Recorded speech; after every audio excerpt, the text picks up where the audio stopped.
Bonjour et bienvenue à Mix-moi ça où on célèbre la chose qui nous réunit le plus et la chose qu'on a tous en commun et c'est la bouffe. Je m'appelle Florence Sidney et aujourd'hui on va célébrer le sirop d'érable.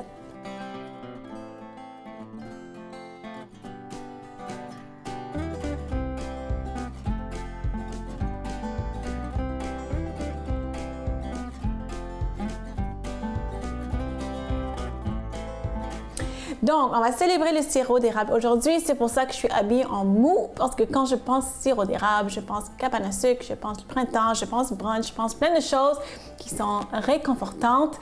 Donc, c'est pour ça que je suis habillée en mou avec mon hoodie, puis je suis bien. Donc, on va célébrer le sirop d'érable. Pas besoin de vous dire trop d'histoires sur le sirop d'érable. Je pense que vous connaissez assez bien le sirop d'érable. Le Canada est le plus gros producteur de sirop d'érable au monde et 70% de la production, ça vient du Québec. Donc, on est vraiment fiers de ça. On connaît ça, on aime ça, on met ça partout. Donc, c'est pour ça qu'on va célébrer le sirop d'érable aujourd'hui. Qu'est-ce que j'ai devant moi? Du sirop d'érable. Donc, j'ai ça, le sirop d'érable qu'on achète en canne, en boîte comme ça, souvent de la cabane à sucre. Puis, on l'utilise vraiment partout, brunch, petit déjeuner, le lunch, pour le dessert. Vraiment, c'est polyvalent. C'est polyvalent, hein? Ici, on va utiliser ça tantôt, là, puis ça aussi, c'est le sirop d'érable, c'est un gros format. Ça, on va utiliser. Ça, c'est pour notre recette. C'est un sirop d'érable qui est aromatisé avec des piments chipotle. Donc, c'est un piment fumé. Donc, il y a des goûts un petit peu, c'est sucré, mais c'est épicé et c'est fumé en plus. Là, maintenant, sur le marché, il y a plusieurs sortes de sirop d'érable qui sont infusés avec plusieurs choses, dont des piments, des fois des fines herbes, des fois des truffes, plein de choses. Hein. Le sirop d'érable, c'est comme le vin. Hein. Il y a plein de sortes. Puis c'est quelque chose qu'on peut avoir des qualités différentes, puis des mélanges, puis des infusions. Donc aujourd'hui, j'ai décidé qu'on va essayer de faire une recette avec le sirop d'érable qui est infusé avec le chipotle. Qu'est-ce qu'on va faire? Donc, chipotle, épicé, fumé. On va faire une sauce barbecue, fumé, sucré, sirop d'érable. Donc, on va commencer tout de suite. On va commencer à faire la sauce. Donc, on a besoin, moi, je vais utiliser quelques gousses d'ail. On va faire ça simple parce que vraiment, la vedette, c'est le sirop d'érable qui est déjà aromatisé. Donc, on ne va pas mettre trop de saveur en compétition avec le sirop d'érable qui est fumé là, avec le chipotle. On veut que ça soit vraiment la vedette. Hein? Donc, je vais faire juste 3 gousses d'ail, je pense. Hacher finement.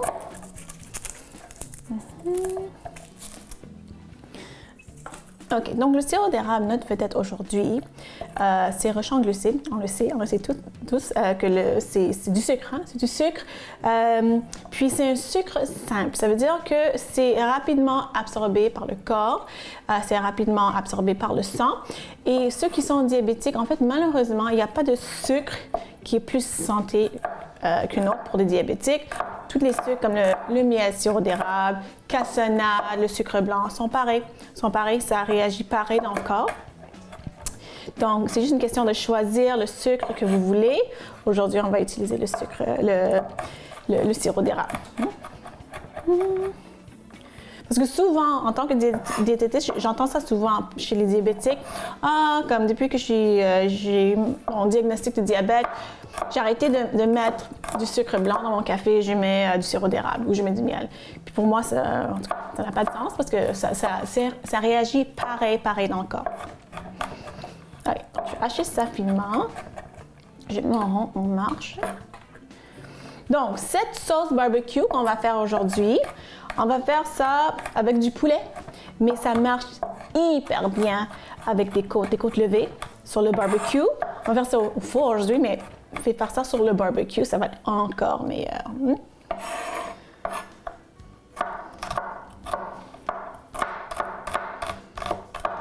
Ok, hacher finement.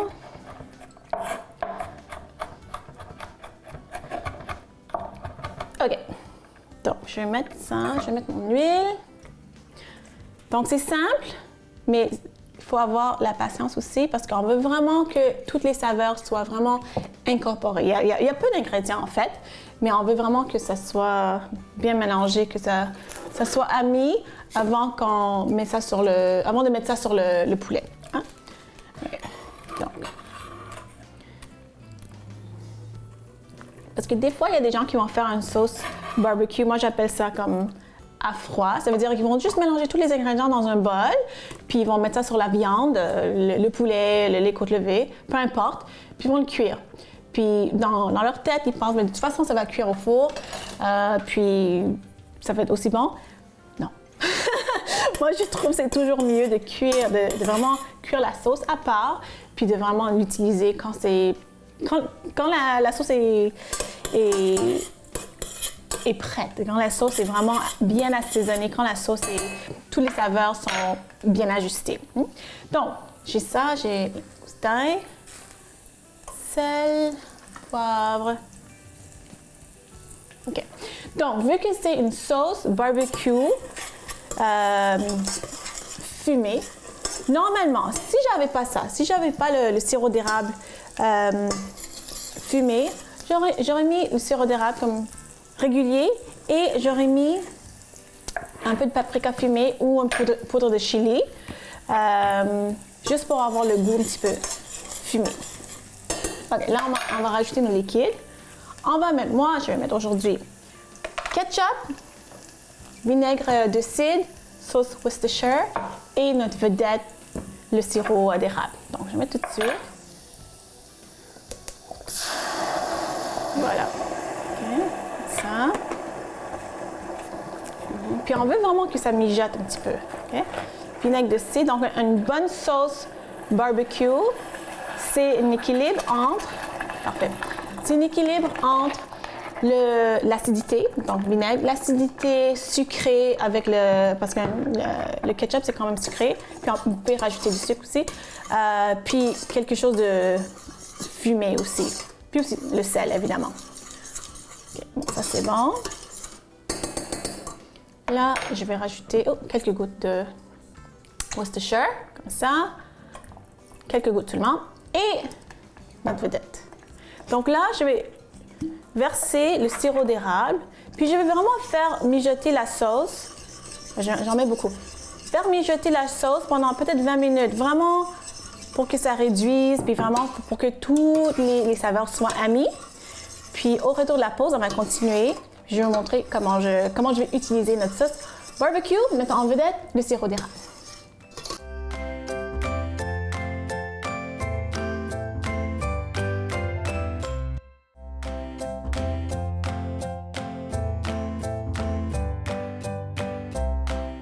Alors, ma sauce barbecue, elle est faite, ça a réduit. J'ai laissé vraiment mijoter pendant à peu près 15-20 minutes, à peu près. Elle est un petit peu chaude, on voit que c'est de la fumée, mais ça sent bon. Puis il faut toujours, ça c'est bon. Toujours goûter un petit peu l'assaisonnement. J'ai déjà goûté, mais je vais goûter encore.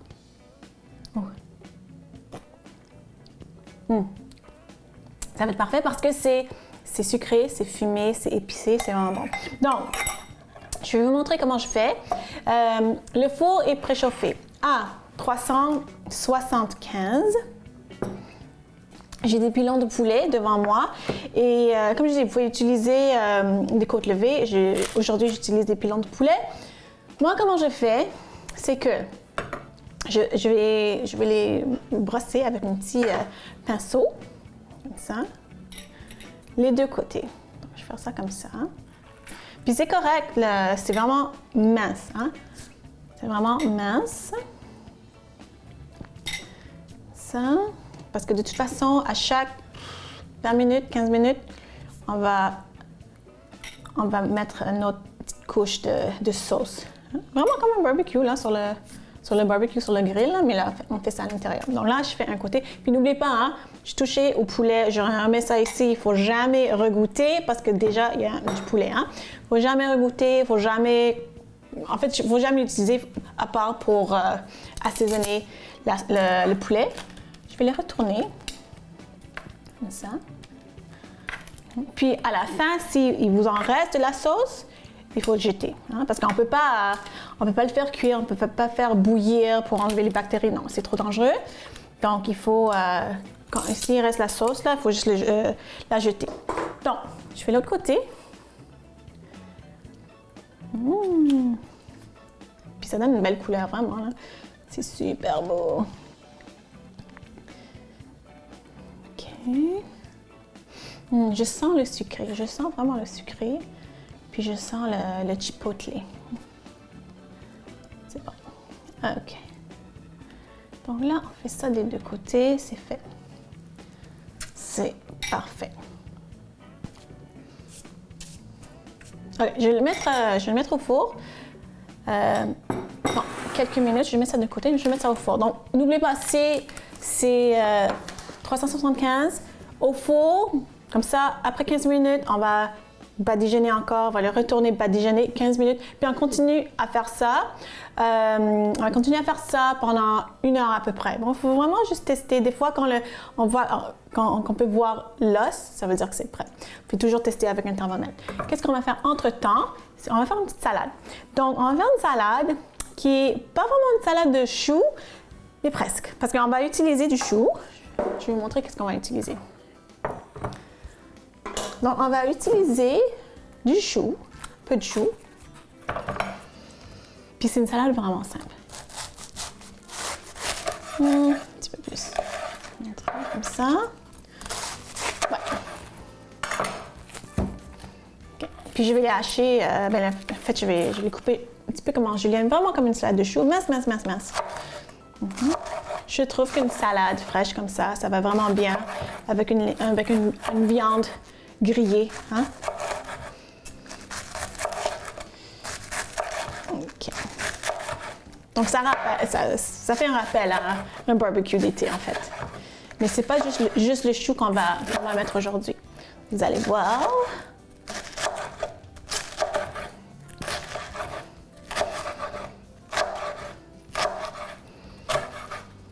OK. Donc là, je vais juste hacher de l'autre côté, vite, comme ça.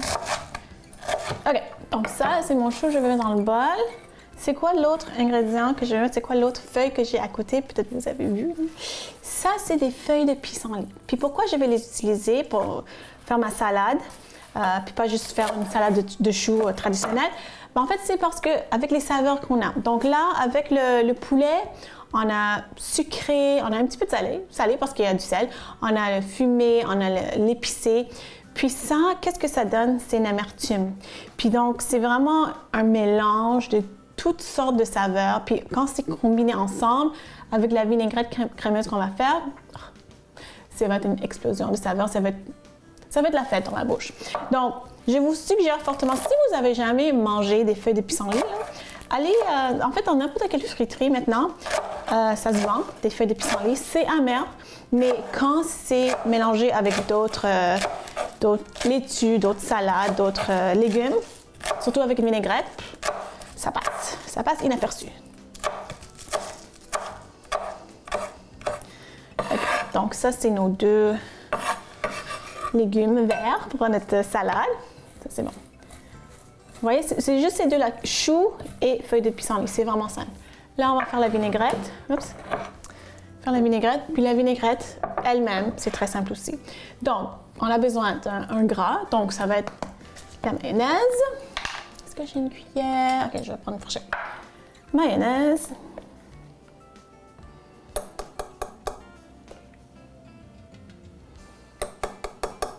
Mayonnaise, jus de citron. Si vous voulez utiliser le même vinaigre, le vinaigre de cidre qu'on a mis dans le poulet, c'est notre bonne idée. Parce que ça fait un rappel qu'est-ce qu'on avait mis dans le poulet. Ça fait vraiment boucler la boucle. Hein? Donc moi, aujourd'hui, je vais mettre du jus de citron. OK. OK. Sel, poivre. Sel et poivre. Et notre sirop d'érable. Puis le sirop d'érable que je vais utiliser, c'est le sirop d'érable traditionnel. Genre sans assaisonnement, sans goût, sans arôme. Hein? Donc, je vais juste mélanger ça comme il faut.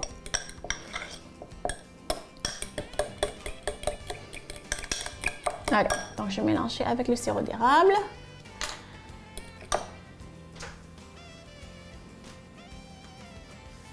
Voilà. J'ai mis en plus que dans une vinaigrette traditionnelle parce qu'on célèbre, hein, on va célébrer le sirop d'érable. Donc il faut goûter pour voir parce qu'on ne veut pas que ça soit trop acide, on ne veut pas que ça soit trop gras, on ne veut pas que ça soit trop sucré non plus.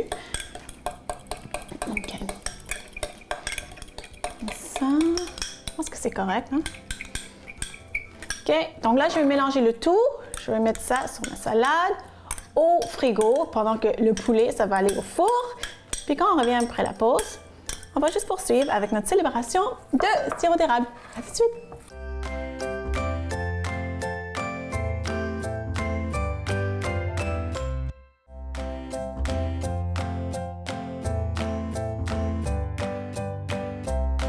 Alors, le poulet est au four et notre salade, c'est au frigo. Donc, on a froid, chaud. Les aliments, les repas sont bien. Là, maintenant, on va faire un petit dessert que, en fait, j'ai inventé par nécessité. J'avais envie de manger un dessert. Puis, quand j'avais acheté des poires il y a quelques mois, les poires étaient dures. Donc, la poire ici que j'ai aujourd'hui, c'est dur. Donc, ça veut dire que la poire va pas être sucrée. Donc, j'ai comme inventé un dessert avec la poire, avec le sirop d'érable et le fromage à la crème. Je vais partager cette recette avec vous. Des fois, les recettes qu'on invente juste comme ça, des fois, c'est une des meilleures recettes. Ça devient nos préférés. Hein? Donc, là, je suis en train de faire chauffer. J'ai mis le rond en marche. Puis là, je vais couper. Ah, c'est tellement pas mûr que c'est tellement comme ça. C'est dur, c'est dur. Mais pour cette recette, c'est ça qu'on veut, parce qu'on ne veut pas une poire qui est très mûre. Donc, je vais les couper, puis on entend même avec le couteau que c'est vraiment croquant, hein, en tranches minces. J'allais dire des lanières, mais c'est pas vraiment des lanières. Tranches minces, je vais vous montrer. Donc, c'est ça, c'est comme des tranches comme ça. Okay? En fait, vous pouvez les couper comme vous voulez, vu que c'est une recette inventée. Vous pouvez faire à votre sauce. Donc, j'ai pas de nom, mais je rappelle que j'avais utilisé le sirop d'érable. Alors, c'est pour ça que je partage cette recette avec vous aujourd'hui. Donc, après ça, si vous faites ça à la maison, vous pouvez me contacter pour me dire quel nom vous donnerez à cette recette de dessert improvisé. OK, donc là, attends, je vais couper ça parce que je vais faire fondre du beurre.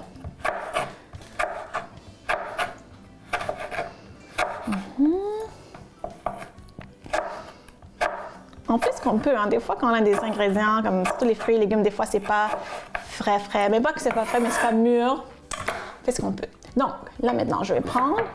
C'est chaud? Ça, c'est chaud. Du beurre. Parce qu'un dessert, ça prend du beurre, hein? Un petit peu plus de beurre. Voilà. Ça comme ça. Et une cuillère comme ça. Et en fait, je vais juste faire revenir les poires. Comme ça. Comme ça. En fait, je vais rajouter un peu plus de beurre. Comme ça. Voilà. Donc, je vais juste faire revenir les poires comme ça. Oh, déjà, c'est doré. C'est bon. Puis ça sent bon. Puis vu que c'est des poires pas très mûres, là, on sent les sucres naturels qui sortent. Donc, là, on est en train de faire revenir les poires. Je vais mettre un long filet de sirop d'érable. Je vais mettre beaucoup, là, comme ça. 1, 2, 3.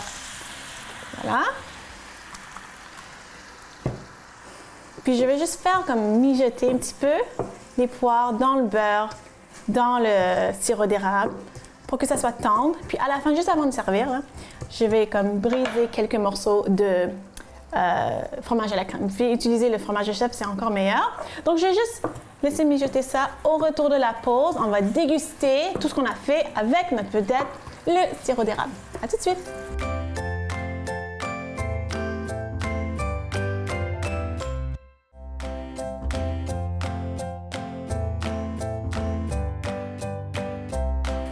tout est prêt. Ma célébration de sirop d'érable, c'est prêt. Je vais juste arrêter le rond ici. On a nos pois qui sont en train de mijoter dans du beurre, dans du sirop d'érable. Puis j'ai mis un petit peu de fromage à la crème. Fromage de chèvre, ça va bien. Même fromage bleu, même feta. Mais j'ai mis du fromage à la crème parce que c'est ça que j'avais. Donc, je vais me servir. Regardez-moi ça. Le poulet.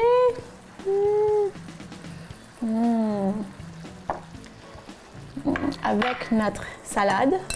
Avec notre salade, dont la vinaigrette contient le sirop d'érable. Comme ça. Ça sent bon. Et je vais quand même me servir le dessert parce que c'est chaud. Donc, je veux que ça refroidisse là, un petit peu. Les petits morceaux de poire avec le fromage. Ça a l'air très bon. Donc, je vais juste laisser ça tiédir un peu. OK. Donc, moment de vérité. Je vais goûter le poulet. Comme ça. Je sens vraiment le sirop d'érable partout.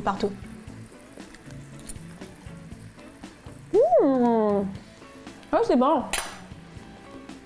Avec le sirop infusé de chipotle. C'est bon ça. Sucré, fumé, épicé. C'est ça.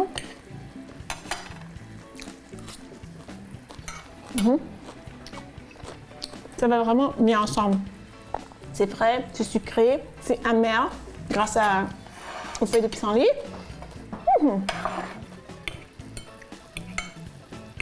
Un dessert.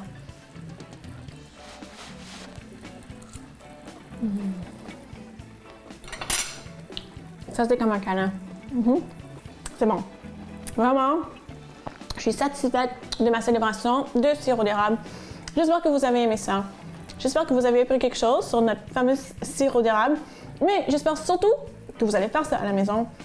Si vous voulez me suivre sur les médias sociaux, allez voir florencine.com. On se voit la semaine prochaine. Bye!